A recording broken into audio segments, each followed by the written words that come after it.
இல்ல உங்க கட்சி தலைவர் பேசுற நீங்க எல்லாம் குறுக்க ஏன் பேசுறீங்க? பேசாது, குறுக்க பேசாதீங்க. யாரோ ஒருத்தர் பேசுங்க. 10 விதியின் கீழ் வேறு பிரச்சனை குறித்து அவர் பேசுகிறாரு. நீங்க அதை கேட்டுவிட்டு உங்க பிரச்சனை பற்றி நான் பதில் சொல்றேன். அது வரைக்கும்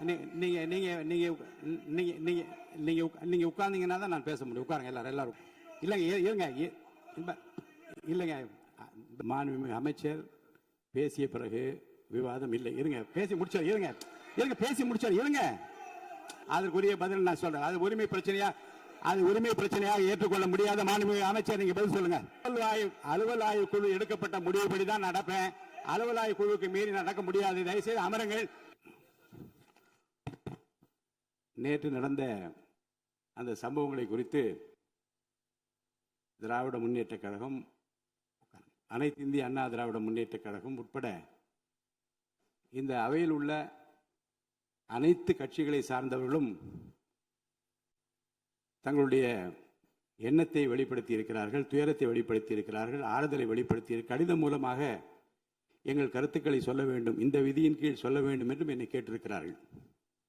இப்போது 110 விதியின் கீழ் தொழிலாளர் நலத்துறை அமைச்சர் என்னிடம் அனுமதி கேட்டிருக்கிறார். ஒரு அறிக்கையை படிக்க வேண்டும் என்று அமைச்சருக்கு அனுமதி அளிக்கப்படுகிறது.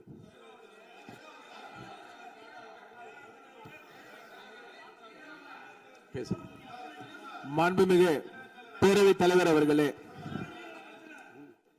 திருவள்ளூர் மாவட்டம் ஊத்துக்கோட்டை வட்டம் பெரியபாளையம் அருகே கன்னியர்பேர் கிராமத்தில் 21/6/2026 அன்று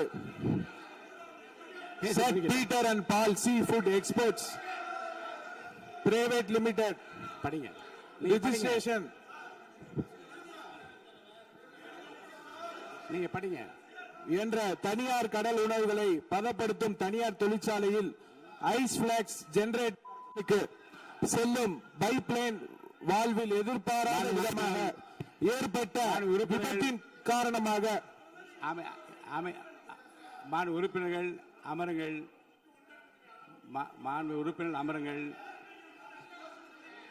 உறுப்பினர்கள் அமருங்கள். நானா சட்ட விதிகள்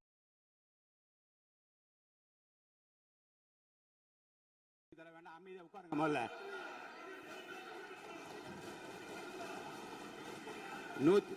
110 விதியின் அரசின் சார்பில் இருங்க. அரசின் சார்பில்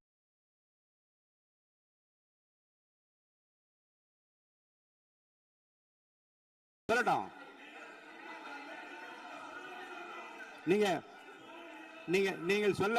சொல்ல உட்காருங்க. நான் சொல்றேன். நீங்கள் சொல்ல விரும்புகிற கருத்துக்களை இன்றைக்கு ஏறத்தாழ 11 பேர் பேச இருக்கின்றார்கள். நீங்கள் என்ன சொல்ல விரும்புகிற கருத்து இருங்க. அமைச்சர் இப்போது 110 விதியின் கீழ் விளக்கம் அளிப்பார். இந்த விளக்கத்தில் உங்களுக்குள்ள கருத்துக்களை உங்களுடைய கட்சியின் சார்பில் பேச இருக்கின்றார்கள். பேசுகிறவோ உங்க கருத்தை சொல்ற உரிமை நான் தருகிறேன். இந்த 0 அவர் கிடையாது. வினாக்கள் பாருங்க. பிசினஸ் அட்வைசரி கமிட்டியில உட்கார்ந்து பேசுகிற போது வினாக்கள் விடைகள் நேரமும் 0 அவர் கிடையாது என்று சொல்லிவிட்டோம். இப்போது இதை பற்றி இந்த கருத்துக்களை நீங்கள் பேசுகிற போது உங்கள் உறுப்பினர் சார்பில் எடுத்து வைக்க நான் அனுமதி அளிக்கிறேன். அப்போது நீங்கள் தாராளமாக பேசலாம். மாண்புமிகு அமைச்சர் பேசுங்க. மாண்புமிகு பேரவைத் தலைவர் அவர்களே, திருவள்ளூர் மாவட்டம் ஊத்துக்கோட்டை வட்டம் பெரியபாளையம் அருகே கன்னியர்பேர் கிராமத்தில் 21/6/2026 அன்று saint Peter and Paul seafood exports private limited company என்ற தனியார் கடல் உணவுகளை பதப்படுத்தும் தனியார் தொழிற்சாலையில் ஐஸ் பிளாக்ஸ் ஜெனரேட்டர் மிஷினுக்கு செல்லும் பைப்லைன் வால்வில் எதிர்பாராத விதமாக ஏற்பட்ட விபத்தின் காரணமாக அமோனிய வாயு கசிவு ஏற்பட்டுள்ளது. இந்த விபத்தின் காரணமாக இதுவரை அங்கு பணியில் இருந்த 74 நபர்கள், 70 பெண்கள், 4 ஆண்கள் பாதிக்கப்பட்டு அரசு தனியார் மருத்துவமனையில் அனுமதிக்கப்பட்டு சிகிச்சை பெற்று உறுப்பினர் அமருங்க. உறுப்பினர் அமருங்க.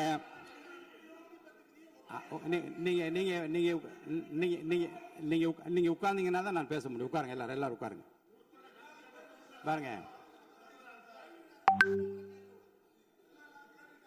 நீங்க உங்க கட்சி தலைவர் பேசுற, நீங்க எல்லாம் குறுக்க ஏன் பேசுறீங்க? பேசாது, குறுக்க பேசாதீங்க. யாரோ ஒருத்தர் பேசுங்க.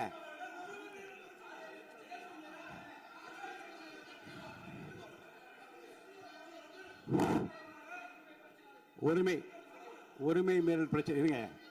உரிமை மீறல் பிரச்சனை பற்றியும் நீங்கள் எனக்கு காலையில் எனக்கு கொடுத்திருக்கிறீர்கள். இருங்க, அதை உரிய நேரத்தில் தான் எடுக்க முடியும். இப்போது அதை எடுத்துக்கொள்வதற்கு இல்லை. இருங்க, நான் திரும்பவும் சொல்கிறேன், உங்கள் பிரச்சனையை பற்றி முற்றிலுமாக பேசுவதற்கு வாய்ப்பு இல்லை என்று நான் சொன்னால் நீங்கள் கவலைப்படலாம். உங்கள் கட்சியின் சார்பில் பேசுவதற்கு இன்றைக்கு அனுமதி அளிக்கிறேன். அப்ப பேசுகிற போது உரிமையும் பிரச்சனையும் பேசுங்கள், கோரிக்கை பற்றி பேசுங்கள், அமைச்சர் கூறியதுக்கும் பதில் பேசுங்கள்.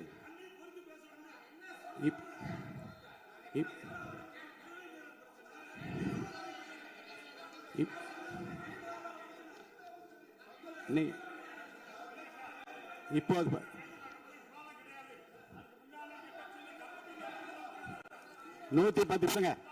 110 விதியின் கீழ் மாண்பு அமைச்சர் இருங்க. 110 விதியின் கீழ் 110 விதியின் கீழ் வேறு பிரச்சனை குறித்து அவர் பேசுகிறாரு.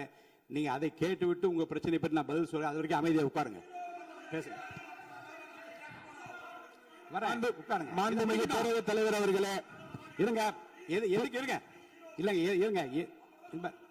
இல்லைங்க பாருங்க, சபை விதிகளுக்கு உட்பட்டு தான் நடக்கிறேன். தயவுசெய்து சொல்றேன். அப்புறம் முன்னாடி அப்படி நடந்தது பாருங்க. உரிமை பிரச்சனை பாருங்க. உரிமை பிரச்சனை நீங்க பதிலுக்கு பதில் பேசியா இருந்தா என்னால பதில் சொல்ல முடியாது. கொஞ்சம் அமைதியா கேளுங்க.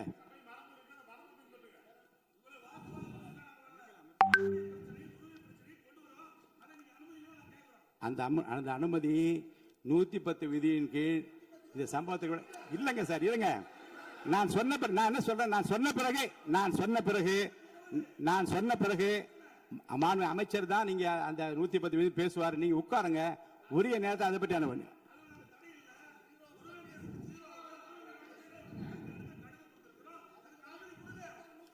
நூத்தி 10 விதியின் கீழ் மாண்பு அமைச்சர் விளக்கத்தை அளித்த பிறகு நீங்க பேசுங்க.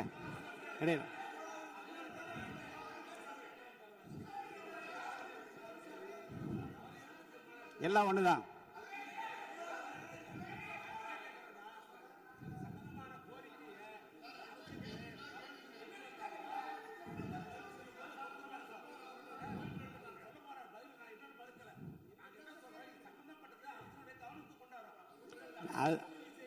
அதற்கு அதாங்க இல்ல 110 மாண்புமிகு உறுப்பினருக்காக சொல்றேன். 110 விதியின் கீழ் மாண்புமிகு அமைச்சர் பேசிய பிறகு விவாதம் இல்லை. இருங்க, பேசி முடிச்சார். பேசி முடிச்சார். இருங்க, நான் இப்போ பாருங்க, உங்களுக்கென்று உங்களுடைய கட்சியினுடைய உறுப்பினர் பேசுகிற போது இதே பிரச்சனை கொஞ்சம் கலந்து பேசுங்க. நீங்க அப்பவும் சொல்லுங்க. நீங்க உரிமை மேல் ஒரு மேகதாது பிரச்சனை இருங்க சொல்லி முடிச்சிடுறேன். மேகதாது பிரச்சனை பற்றி உரிமை மீறல் கொடுத்திருக்கிற அந்த விவாதத்தை நீங்கள் உங்களுக்கென்று பேச இருக்கின்ற உறுப்பினர் பேசுகிற போது நீங்க அந்த பிரச்சனையை சொல்லலாம். அதற்குரிய பதில் நான் சொல்றேன். அது உரிமை பிரச்சனையாக ஏற்றுக்கொள்ள முடியாத மாண்புமிகு அமைச்சர், நீங்க பதில் சொல்லுங்க.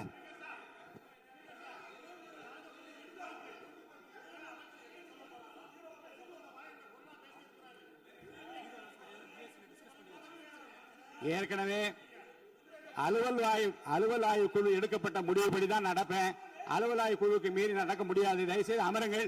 மாண்புமிகு அமைச்சர், நீங்க உங்களுடைய 110 விதிகள் உங்களுடைய படிங்க. நீங்க மாண்புமிகு பேரவைத் தலைவர் அவர்களே, இவ்விபத்தின் காரணமாக இதுவரை அங்கு பணியில் இருந்து 74 நபர்கள், 70 பெண்கள், 4 ஆண்கள் பாதிக்கப்பட்டு அரசு மற்றும் தனியார் மருத்துவமனைகளில் அனுமதிக்கப்பட்டு சிகிச்சை பெற்று வருகின்றனர்.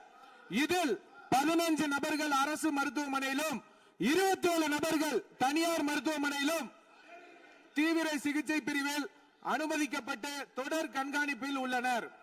27 நபர்கள் சாதாரண சிகிச்சையில் உள்ளனர். இவ்விபத்தின் துரதிருஷ்டவசமாக 5 பெண்கள் உயிரிழந்து உள்ளனர் என்ற துயரமான செய்தியினை கேட்டு அறிந்து மாண்புமிகு முதலமைச்சர் அவர்கள் மிகவும் வேதனை அடைந்து அவர்களுடைய குடும்பத்தினருக்கு ஆழ்ந்த இரங்கலையும் ஆறுதல்களையும் தெரிவித்துக் கொள்வதோடு முதலமைச்சரின் பொது நிவாரண நிதியிலிருந்து தலா 2 லட்சம் ரூபாய் உடனடியாக வழங்க உத்தரவிட்டுள்ளார்கள்.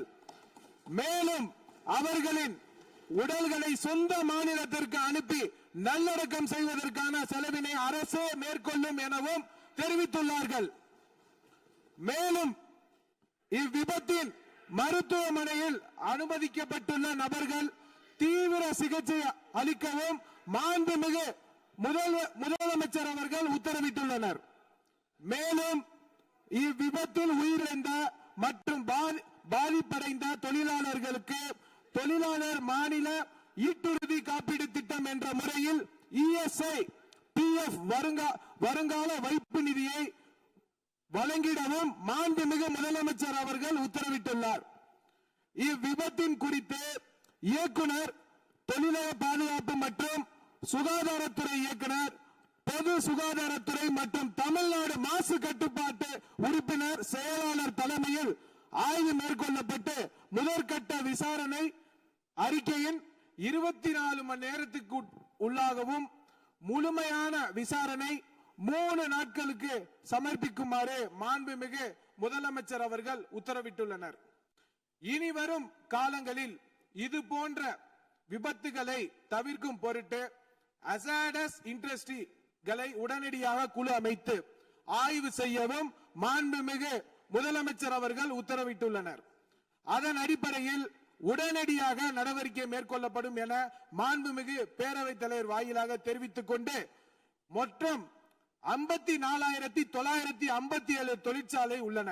இதில் தொழிலாளர்கள் 27,65,313 தொழிலாளர்கள் உள்ளனர். இதில் அபாயகரமான தொழிற்சாலைகள் 6,669 உள்ளனர். இனிவரும் காலங்களில் தமிழ்நாடு முழுவதிலும் உள்ள அனைத்து தொழிற்சாலைகளிலும் இதுபோல் நடக்காமல் இருக்க அனைத்து விதமான நடவடிக்கையும் மேற்கொள்ளப்பட்டு சட்ட ரீதியாக நடவடிக்கை மேற்கொள்ளப்படும் என்பதை பேரவைத் தலைவர் வாயிலாக தெரிவித்துக் கொண்டு